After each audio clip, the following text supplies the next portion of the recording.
Students, अस्सलाम वालेकुम। Second year biology के लेक्चर में आपको वेलकम करते हैं। डियर स्टूडेंट्स, आप जानते हैं कि हम चैप्टर नंबर 19 पढ़ रहे हैं जिसका टाइटल है ग्रोथ एंड डेवलपमेंट। और आज से प्रीवियस लेक्चर में हमने जो टॉपिक स्टार्ट किया था, एंड नहीं कर पाए थे उस टॉपिक को, वो था नोटोकॉर्ड एंड मेसोडर्म फॉर्मेशन का।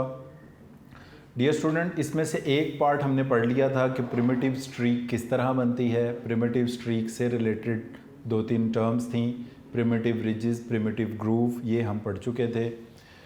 डियर स्टूडेंट्स, आज हम अब इसके नेक्स्ट कंटिन्यू करेंगे कि नोटोकॉर्ड मेसोडर्म फॉर्मेशन में किस तरह से प्रिमिटिव स्ट्रीक जो है वो डेवलप होगी नोटोकॉर्ड में। डियर स्टूडेंट्स, अब ये इसकी जो मैं तस्वीर बना रहा हूँ, आप लोगों ने इसको अच्छी तरह से समझना है। जब हम इस तरह से एग को देखते हैं तो इसकी ये जो ऊपर वाली साइड है इसको हम बोलते हैं एनिमल पोल। इसकी ऑपोजिट साइड को हम कहते हैं वेजिटल पोल। डियर स्टूडेंट्स, ये जो एनिमल पोल है ये ही डॉर्सल साइड है और इसकी ऑपोजिट जो वेजिटल पोल है ये वेंट्रल साइड है। अब हम एम्ब्रियो को दो तरीक़ों से देख सकते हैं। एक एनिमल पोल के ऊपर से हम इसको देख रहे हैं, एक हम एनिमल पोल से इसका क्रॉस सेक्शन बना के देखते हैं। तो जब हम इसको एनिमल पोल से इस तरह से देखते हैं तो हमने इसको पढ़ा कि ये एम्ब्रियो थोड़ा सा सर्कुलर से इलोंगेटेड हो जाता है।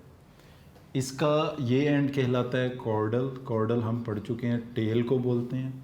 और ये एंड कहलाता है इसका सिफेलिक, जिस तरफ इसका हेड होता है। और यहाँ पर एक मिड लाइन थिकनिंग डेवलप हो गई है। इस मिड लाइन थिकनिंग में एक छोटी सी ग्रूव भी है जिसको प्रिमिटिव ग्रूव कहा जाता है, और इसके इन किनारों को प्रिमिटिव रिजेस कहा जाता है। और इसके इंटीरियर एंड पर ये जो थिकनिंग है इसको प्रिमिटिव नोड कहा जाता है। अब इस चीज़ को अगर हम इधर से कट करके ऐसे क्रॉस सेक्शन इसका यहाँ से बनाएं, इसी चीज़ को हम इस तरह क्रॉस सेक्शन में देखें ताकि हमें इसकी ऊपर वाली लेयर जो कि एपीब्लास्ट है या प्रिजम्पटिव मेसोडर्म है, इसके अलावा भी बाकी लेयर्स नज़र आएँ तो हमें ये कुछ इस तरह से नज़र आएगा। ये हमारे पास एपीब्लास्ट है। एपीब्लास्ट में यहाँ पर ये सेल्स की एग्रीगेशन डेवलप हुई है जो कि प्रिमिटिव स्ट्रीक है। इसमें ये जो गढ़ा हमें नज़र आ रहा है ये प्रिमिटिव ग्रूव और इसके किनारे प्रिमिटिव रिजेस हैं।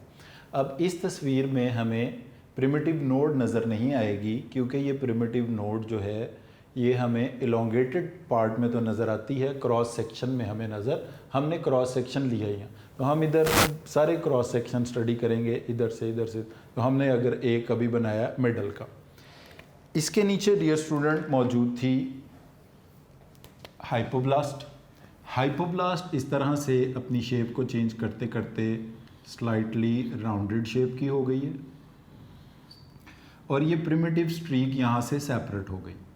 जैसे ही ये प्रिमिटिव स्ट्रीक यहाँ से सेपरेट होगी, ये नीचे आते आते इट बिकम नोटोकॉर्ड, ये बन जाएगी नोटोकॉर्ड।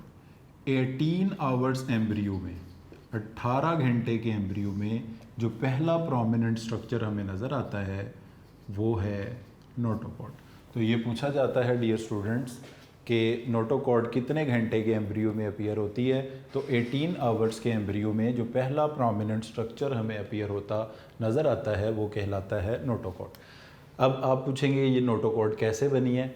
ये जो primitive streak, primitive groove, primitive ridges थे, इसमें ये जो प्रिमिटिव रिजेस हैं, ये वाली रिज और ये, they will grow towards each other. These ridges will grow towards each other और इवेंचुअली जब ये इस तरह से एक दूसरे की तरफ बढ़ेंगी, फ्यूज्ड हो जाएंगी, इसके नीचे प्रिमिटिव ग्रूव, स्ट्रीक सब कुछ अलहदा हो जाएगा और वो एक नीचे लेयर डेवलप हो जाएगी जिसको हम कहेंगे नोटोकॉर्ड। अब यहाँ पर सेल्स की माइग्रेशन का सिलसिला चलता रहेगा। एपीब्लास्ट से सेल्स माइग्रेट करके नोटोकॉर्ड के राइट लेफ्ट ऊपर नीचे इकट्ठे होते चले जाएंगे और जो हाइपोब्लास्ट है वो भी पीयर शेप्ड हो जाएगी।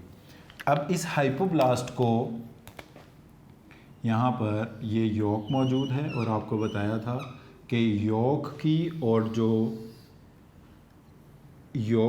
और जो एंडोडर्म के दरमियान स्पेस है इसको कहा जाता है सब जर्मिनल स्पेस।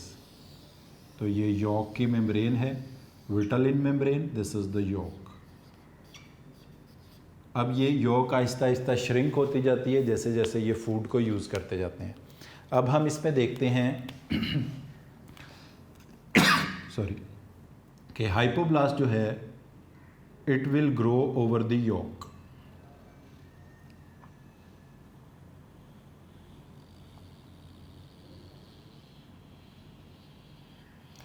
इस तरह ये हाइपोब्लास्ट जो है वो यॉक के ऊपर फैलती चली जाएगी।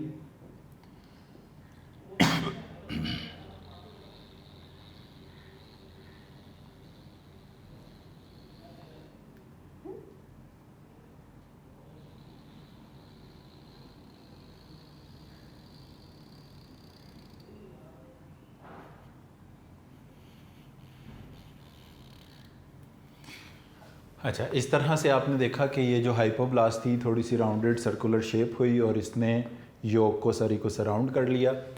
ये जो स्पेस है एंडोडर्म और यॉक के बिटवीन, इसका नाम वही है सब जर्मिनल स्पेस। सब जर्मिनल स्पेस। मगर इसके ऊपर ये वाली जो स्पेस मौजूद है, this space is bit inside endoderm. इस स्पेस को नाम दिया जाएगा आर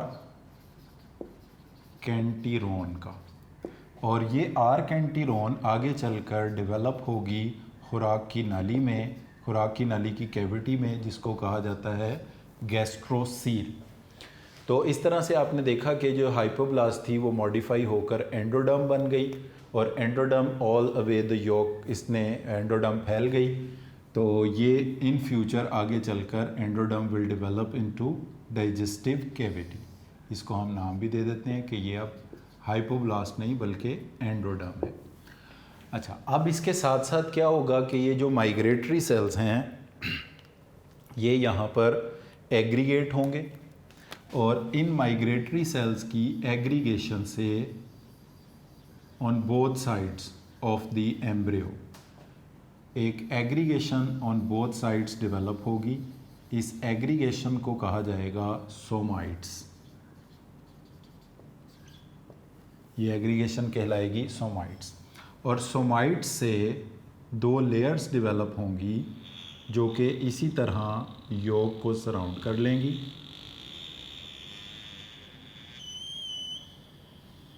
इसमें से एक इनर लेयर होगी,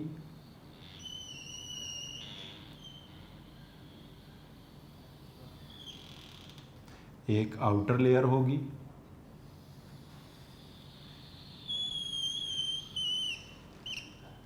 ये दोनों लेयर जो सोमाइट्स से डेवलप हो रही हैं, इसमें से इनर लेयर को कहा जाएगा स्प्लैंक्निक मीजोडर्म, और आउटर लेयर को कहा जाएगा सोमैटिक मीजोडर्म। तो डियर स्टूडेंट्स, ये जो माइग्रेटरी सेल्स थे ये डेवलप हो गए सोमाइट्स में। सोमाइट भी किसको रिप्रेजेंट कर रही है? मीजोडर्म को। और उससे दो लेयर्स डेवलप हुई, जिसमें से इनर लेयर का नाम है स्प्लैंक्निक मीजोडर्म और आउटर लेयर का नाम है somatic mesoderm. And the space between somatic and splanchnic mesoderm, इसको कहा जाता है coelom. This space is known as coelom. इस स्पेस को कहा जाएगा सीलोम। और इसके बाद इसी तरह हम देखेंगे कि ये जो एपिब्लास्ट थी माइग्रेटरी सेल्स बनने के बाद, नोटोकॉर्ड बनने के बाद, it will develop into ectoderm. इससे क्या बन जाएगी? Ectoderm. And it also grow over the surface of the yolk. ये भी मीजोडर्म के आउटसाइड में यॉक के गिर्द स्प्रेड हो जाएगी, एक्टोडर्म। अब अगर आप देखें यॉक के ऊपर, ये यहाँ पर 3 लेयर्स हैं।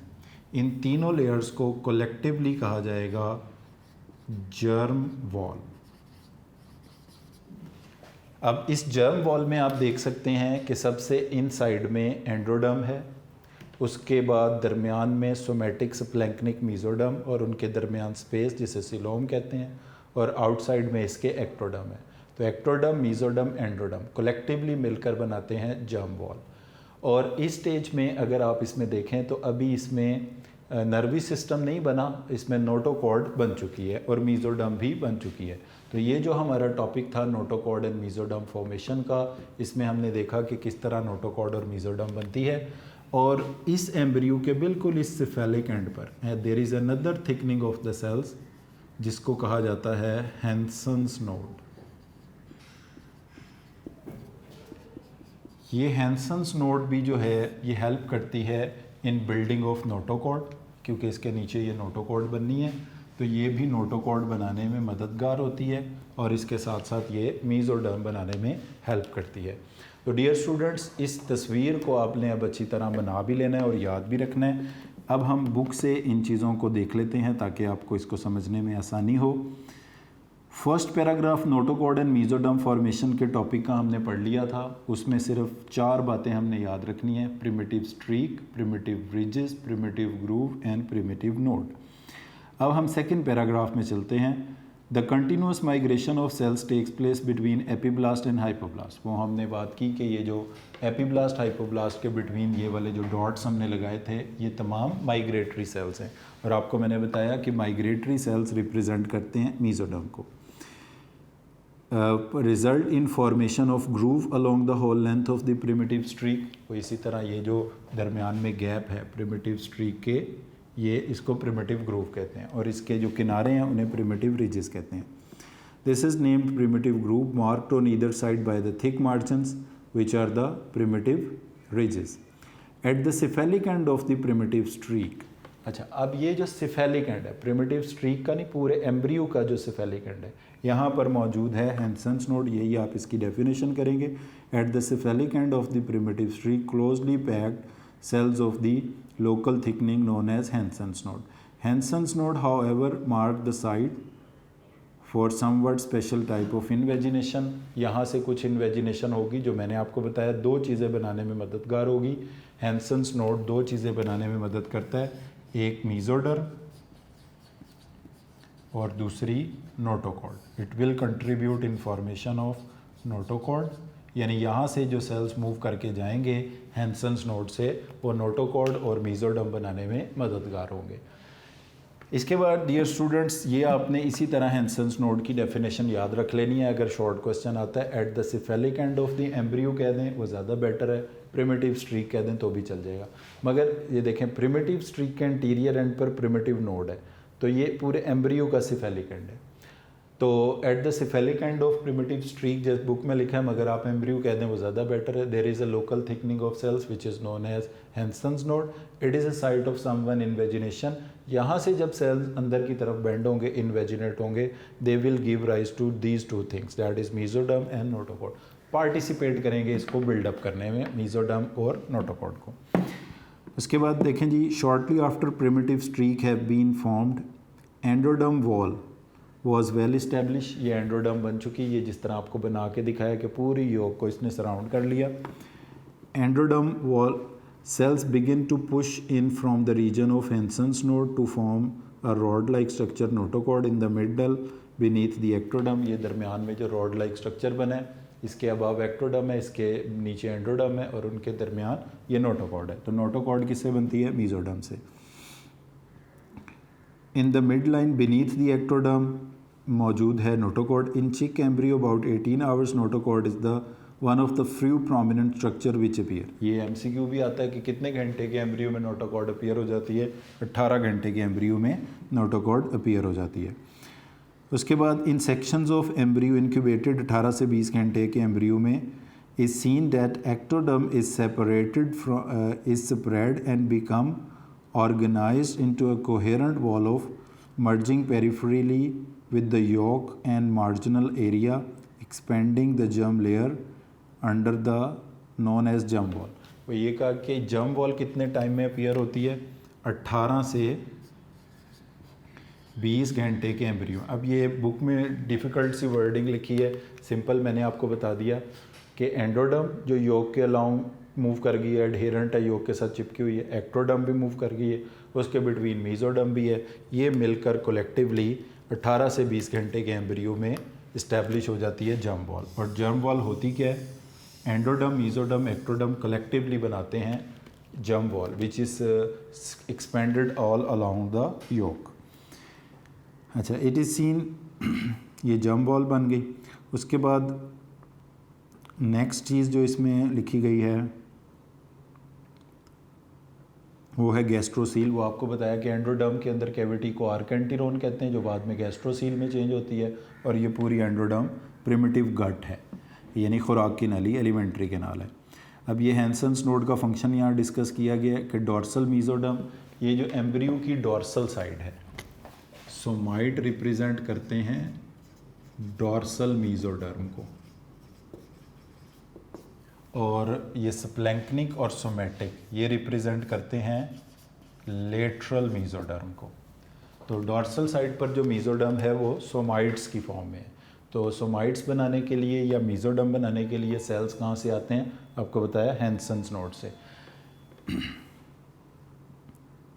Are organized into somites. 25 घंटे के एम्ब्रियो में, 25 से 26 घंटे के एम्ब्रियो में ये सोमाइट्स अपीयर हो जाते हैं।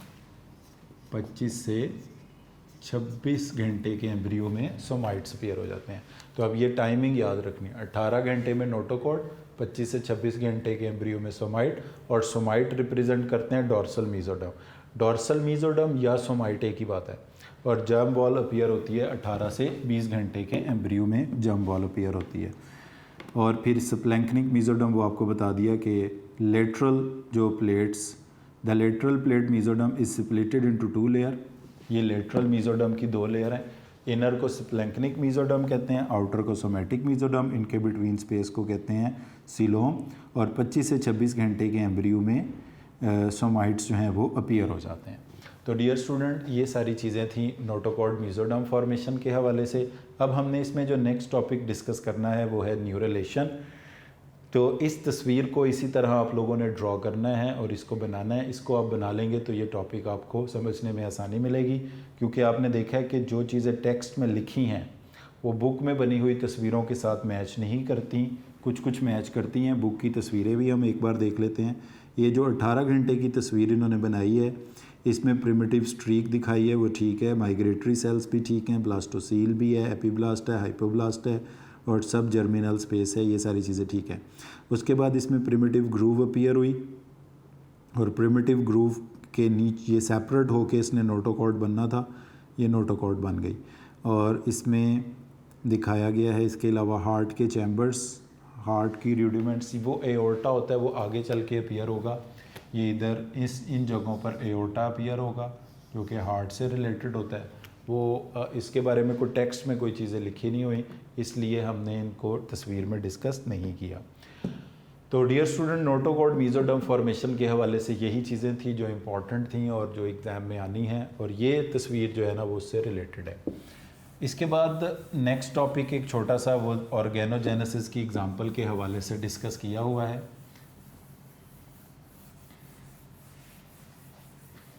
इसको हम इधर ही बना देते हैं, उसमें हमें ज़्यादा लिखने की ज़रूरत नहीं पड़ेगी, इसलिए रिलेट करते हैं हम इसको साथ। डियर स्टूडेंट्स, नाम से पता चल रहा है न्यूरलेशन। न्यूरलेशन का मतलब है formation of nervous system, formation of nervous system from ectoderm, from ectoderm. तो एक्टोडर्म से नर्वस सिस्टम बनने के प्रोसेस को कहते हैं न्यूरलेशन। अब अगर हम इस न्यूरलेशन के टॉपिक में देखें तो on the dorsal surface of the gastrula above the notochord there is a primitive neural ectoderm. यानी ये मैं बना रहा हूँ आपके सामने सिर्फ नोटोकॉर्ड, नोटोकॉर्ड के ऊपर ये जो एक्टोडर्म है इसको हम कहेंगे presumptive neural ectoderm. Neural ectoderm का मतलब क्या होगा? एक्टोडर्म का वो हिस्सा जिससे नर्वस सिस्टम बनना है, is located above the notochord, is located above the notochord. तो जैसे 18 घंटे के एम्ब्रियो में नोटोकॉर्ड बनती है उसी तरह न्यूरल एक्टोडर्म भी बन जाती है. तो as the gastrula elongates the band thickens and the form a neural plate बन जाती है. 18 घंटे के एम्ब्रियो में ही नोटोकॉर्ड और 18 घंटे के एम्ब्रियो में ही न्यूरल प्लेट जो है वो अपीयर हो जाती है. तो इसको जिसको आपने न्यूरल एक्टोडर्म कहा था वो थोड़ा सा जब थिक बैंड बन जाएगा रिलेटिवली, इसको थिक कर लें, इसका नाम हम क्या रखेंगे, न्यूरल प्लेट, और इसके नीचे ये मौजूद है नोटोकॉर्ड. न्यूरल प्लेट कितने टाइम में, 18 आवर्स में. नोटोकॉर्ड भी कितने टाइम में, 18 आवर्स. तो न्यूरल एक्टोडर्म जो कि अबव नोटोकॉर्ड एक्टोडर्म है, इसको कहते हैं न्यूरल एक्टोडर्म. जब ये थिक बैंड बन जाए तो इसको कहेंगे न्यूरल प्लेट. अच्छा, अब न्यूरल प्लेट में क्या होगा, एक लॉन्गिट्यूडनल फोल्डिंग इस्टेब्लिश होगी जिसको हम कहेंगे in the mid dorsal region, जिसको हम कहेंगे न्यूरल ग्रूव. ये इस तरह से बनेगा.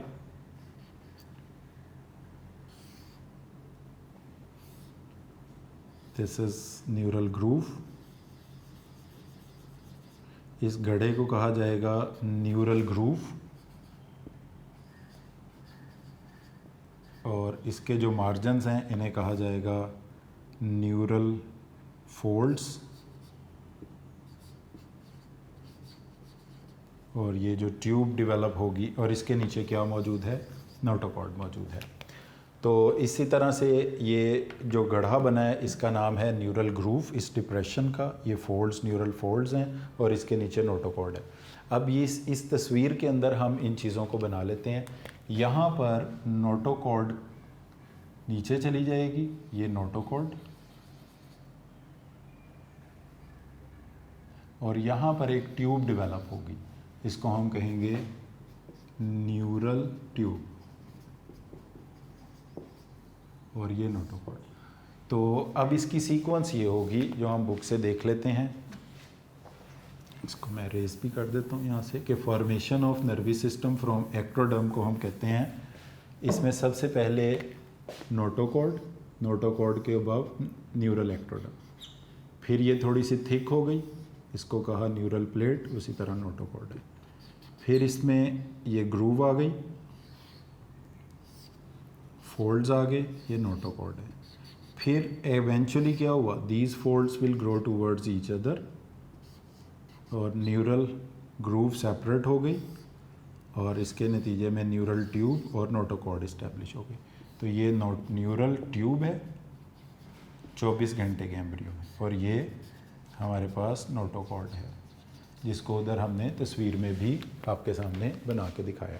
अब इस चीज़ को आप बुक की तरफ से भी ज़रा देख लें कि डॉर्सल सरफेस, ये ऊपर वाली डॉर्सल सरफेस ही है जिधर सोमाइट्स होते हैं, नोटोकॉर्ड होती है, ओवर दी नोटोकॉर्ड. तो सबसे पहले इसके लिए जो टर्म है वो है प्रिमिटिव न्यूरल एक्टोडर्म, इसको हम नाम देते हैं न्यूरल एक्टोडर्म का.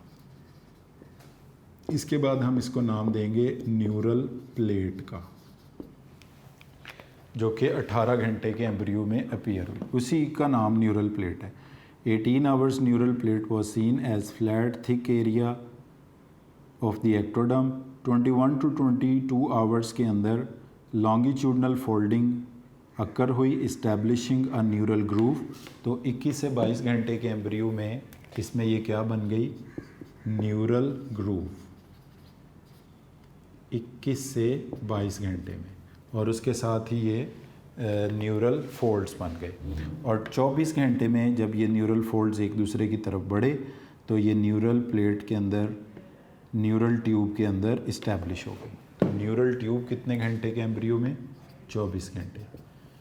यानी 18 घंटे के एम्ब्रियो में न्यूरल एक्टोडर्म से न्यूरल प्लेट 18 घंटे में, और 21 से 22 में न्यूरल ग्रूव न्यूरल फोल्ड के साथ, और 24 घंटे के एम्ब्रियो में न्यूरल ट्यूब. अब इसमें न्यूरल ट्यूब को अगर आप इस तरह से बनाएं तो इसके अंदर कैविटी को कहते हैं न्यूरोसील. इसके ये जो पोर्स हैं इनको कहते हैं न्यूरोपोर्स. ये इसका अगर इंटीरियर एंड है तो ये कौन सा होगा, पोस्टीरियर. इसका इंटीरियर एंड अगर इस तरह से वाइड हो जाता है तो ये डेवलप होगा इनटू ब्रेन और रेस्ट डेवलप होगा इनटू स्पाइनल कॉर्ड, और ये दोनों मिलकर बनाते हैं CNS। तो इस तरह ये नर्वस सिस्टम बन जाएगा। तो न्यूरल ट्यूब 24 घंटे के एम्ब्रियो में, the anterior end of the neural groove is wide, जहाँ पर ब्रेन डेवलप होगा in future, the rest will develop into spinal cord, और न्यूरल प्लेट जो है वो इसके अंदर कैविटी को कहेंगे न्यूरोसील, इसके पोर्स को कहेंगे न्यूरोपोर्स, एंटीरियर पोर्ट से की वाली जगह पर ब्रेन इस्टेब्लिश होगा, इस पूरे प्रोसेस को कहेंगे न्यूरलेशन, और इस स्टेज पर एम्ब्रियो को नाम देंगे न्यूरोला का। तो डियर स्टूडेंट्स, गैस्ट्रुलेशन के बाद जो नेक्स्ट फेज़ आती है वो आती है ऑर्गेनोजेनेसिस की। ऑर्गेनोजेनेसिस की एग्जांपल के तौर पर यहाँ जो चीज़ डिस्कस की गई है वो है न्यूरलेशन। अभी आपको मैंने डिफ़ाइन करके बताया कि न्यूरलेशन का मतलब क्या है। न्यूरलेशन का मतलब है formation of nervous system from ectoderm is known as neurulation. अब ये इसकी सीक्वेंस ऑफ इवेंट्स इसमें क्या हैं, नोटोकॉर्ड के अबव जो मौजूद है लेयर, इसको नाम दिया गया है न्यूरल एक्टोडर्म का। 18 घंटे के एम्ब्रियो में न्यूरल एक्टोडर्म अपीयर होगी, क्योंकि 18 घंटे के एम्ब्रियो में ही नोटोकॉर्ड अपीयर हुई थी। उसके बाद ये थोड़ी स्लाइटली थिक हो गई न्यूरल एक्टोडर्म, तो इसका नाम न्यूरल प्लेट रख दिया गया 18 आवर्स के एम्ब्रियो में। और फिर इसके अंदर मिडल एरिया में अंदर एक गड्ढा बना, इस गड्ढे का नाम है न्यूरल ग्रूव, और इसके ये जो किनारे हैं, मार्जिन्स हैं, इनका नाम है न्यूरल फोल्ड्स। और इसमें आप देख सकते हैं कि न्यूरल फोल्ड एक दूसरे की तरफ बढ़ रहे हैं। 21 से 22 घंटे के एम्ब्रियो में न्यूरल प्लेट जो थी वो ट्रांसफॉर्म हो गई into neural groove along with the neural folds, और इसके नीचे बदस्तूर जो है वो नोटोकॉर्ड मौजूद है। और न्यूरल ग्रूव एक दूसरे की तरफ बढ़े और फ्यूज्ड हो गए, न्यूरल ग्रूव सेपरेट होकर क्या बन गई, न्यूरल ट्यूब। तो 24 घंटे के एम्ब्रियो में ये न्यूरल ट्यूब अपीयर हो गई। अब ये ऊपर एक्टोडर्म है, उसके नीचे न्यूरल ट्यूब है, और उसके नीचे नोटोकॉर्ड है। आपने देखा कि एक्टोडर्म से बनी है न्यूरल ट्यूब, एक्टोडर्म से ये सारी चीज़ें बनी है, neural ectoderm, neural plate, neural groove, neural tube, all these develop from the neural ectoderm. अब इसको अगर हम लेटरल साइड से देखें तो ये इस तरह से न्यूरल ट्यूब है, इसके अंदर वाली कैविटी को कहेंगे neurocoele. The cavity inside the neural tube is known as neurocoele, and the pores at anterior and posterior end of the neural tube are known as neuropores, anterior neuropores, posterior neuropores। अब इसमें जो anterior पोर है वो थोड़ा wide है, it will establish into brain in future इससे brain बन जाएगा, और रिमेनिंग से स्पाइनल कॉर्ड बन जाएगी, बाकी इससे नर्व्स भी निकलेंगी, स्पाइनल नर्व्स, और वो बॉडी में फैल जाएंगी। अब स्पाइनल कॉर्ड और ब्रेन मिलकर क्या बनाते हैं, CNS। तो डियर स्टूडेंट, एक्टोडर्म से नर्वी सिस्टम बनने के प्रोसेस का नाम न्यूरलेशन है, और जितने टाइम में ये नर्वी सिस्टम बनता रहेगा एम्ब्रियो को कहा जाएगा न्यूरोला। तो ये एक एग्जांपल ली गई है कि किस तरह एक्टोडर्म से नर्वी सिस्टम बनता है। इसी तरह बाकी हम पढ़ चुके हैं कि बाकी भी ऑर्गन्स बनेंगे, जैसे हमने बात की थी कि एक्टोडर्म से एक तो नर्वी सिस्टम बनेगा, उसके अलावा स्किन भी बनेगी, और एंडोडर्म से डाइजेस्टिव सिस्टम के सारे ऑर्गन्स बनेंगे, और बाकी जो ऑर्गन्स बच गए हैं जिसमें मसल्स हैं, बोन्स हैं, ब्लड हैं, हार्ट है, ये सारे स्ट्रक्चर इस्टेब्लिश होंगे मीजोडर्म से। तो डियर स्टूडेंट, इस टॉपिक में सबसे इम्पॉर्टेंट टॉपिक यही है नोटोकॉर्ड एंड मीजोडर्म फॉर्मेशन का। फिर उसके बाद इसमें ये टॉपिक आता है न्यूरलेशन का, कि किस तरह एक्टोडर्म से नर्वी सिस्टम बनता है। तो इसमें जो इम्पॉर्टेंट टर्म्स आपको बताई हैं वो आपने सारी इसमें याद रखनी है। इसमें देखें लास्ट में ये न्यूरलेशन के टॉपिक में बताया गया, with the formation of neural tube there is formation of central nervous system and the cavity enclosed in the neural tube is known as neurosil. This whole process is known as neurulation. इस पूरे के पूरे process को कहते हैं neurulation, और इस stage पर एम्ब्रियो को कहते हैं न्यूरोला। तो इन दोनों टॉपिक को डियर स्टूडेंट्स हम इधर समराइज़ करते हैं, इनको सम अप करने की कोशिश करते हैं। इसमें सबसे पहले इस तस्वीर को हम एलैबोरेट करेंगे कि इसमें क्या क्या चीज़ें हैं। इसमें ये जो आपको आउटर मोस्ट लेयर इसमें नज़र आ रही है, जो कि यॉक के ऊपर भी फैली हुई है, ये सारी की सारी एक्टोडर्म है, सारी की सारी एक्टोडर्म है। अब इसके बाद एक्टोडर्म का वो पार्ट जो एक्टोडर्म से अलहदा हो गया, नोटोकॉर्ड के ऊपर है और एक्टोडर्म के बिटवीन है, इसको हम कहते हैं न्यूरल ट्यूब। और वो कैसे बनती है वो सारा प्रोसेस हमने न्यूरलेशन में देखा कि पहले न्यूरल एक्टोडर्म है, फिर न्यूरल प्लेट है, फिर न्यूरल ग्रूव है और न्यूरल ट्यूब है। और इनके टाइम भी हैं, neural ectoderm neural plate 18 hours में, ग्रूव जो है वो 21 से 22 घंटे में और न्यूरल ट्यूब 24 घंटे के एम्ब्रियो में। अब यहाँ से ये जो माइग्रेटरी सेल्स है न्यूरल ट्यूब के लेटरल साइड पर राइट लेफ्ट में न्यूरल ट्यूब के, इन्होंने मिलके बनाए हैं सोमाइट्स। सोमाइट्स जो हैं ये रिप्रेजेंट कर रहे हैं डोर्सल मीजोडर्म को और ये अपीयर होते हैं 25 से 26 घंटे के एम्ब्रियो में। उसके बाद सोमाइट्स से ये मीजोडर्म ग्रो करके 2 लेयर्स बनाती है जिसको हम लेटरल मीजोडर्म कहते हैं। और लेटरल मीजोडर्म की 2 लेयर्स हैं, स्प्लैंक्निक मीजोडर्म इनर और सोमैटिक मीजोडर्म आउटर। और स्प्लैंक्निक सोमैटिक के बिटवीन जो स्पेस है इसको कहा जाता है सीलोम। फ्लूइड होगा तो उसे कहेंगे सिलोमिक फ्लूइड। इसी तरह ये जो एंडोडर्म मॉडिफाई होकर हाइपोब्लास्ट मॉडिफाई होकर एंडोडर्म बनी है, ये भी all around the yolk spread हो गई है। इसके अंदर कैविटी का नाम आर्केंटिनोन है जो बाद में गट की कैविटी बनेगी जिसका नाम गैस्ट्रोसील होगा। यॉक के गिर्द स्प्रेड होगी एक्टोडर्म भी, और ये तीनों यॉक के गिर्द जो तीनों लेयर्स हैं एक्टोडर्म मीजोडर्म एंडोडर्म, इन तीनों लेयर्स को कलेक्टिवली कहा जाता है जर्म वॉल का इनको नाम दिया जाता है। तो डियर स्टूडेंट इस टॉपिक में इन्हीं टर्म्स को आपने एक्सप्लेन करना है। नोटोकॉर्ड क्या चीज़ है, न्यूरल ट्यूब क्या चीज़ है, एक्टोडर्म क्या चीज़ है, सोमाइट्स कहाँ हैं, कब अपीयर होते हैं, आर्केंटिनोन क्या है, गैस्ट्रोसील क्या है, सीलोम क्या है, स्प्लैंक्निक मीजोडर्म, सोमैटिक मीजोडर्म, सब जर्मिनल स्पेस, जर्म वॉल और इनकी टाइमिंग के हवाले से मैं चीज़ों को यहाँ पे समराइज़ कर देता हूँ आपके सामने, क्योंकि इनके एमसीक्यू बहुत ज़्यादा आने के चांस होता है कि कितने टाइम में कौन सा स्ट्रक्चर अपीयर होता है। जैसे नंबर 1 नोटोकॉर्ड, अगर आपसे कहा जाए कि नोटोकॉर्ड कब अपीयर होती है, फिर इसके साथ साथ neural plate, neural groove, neural tube,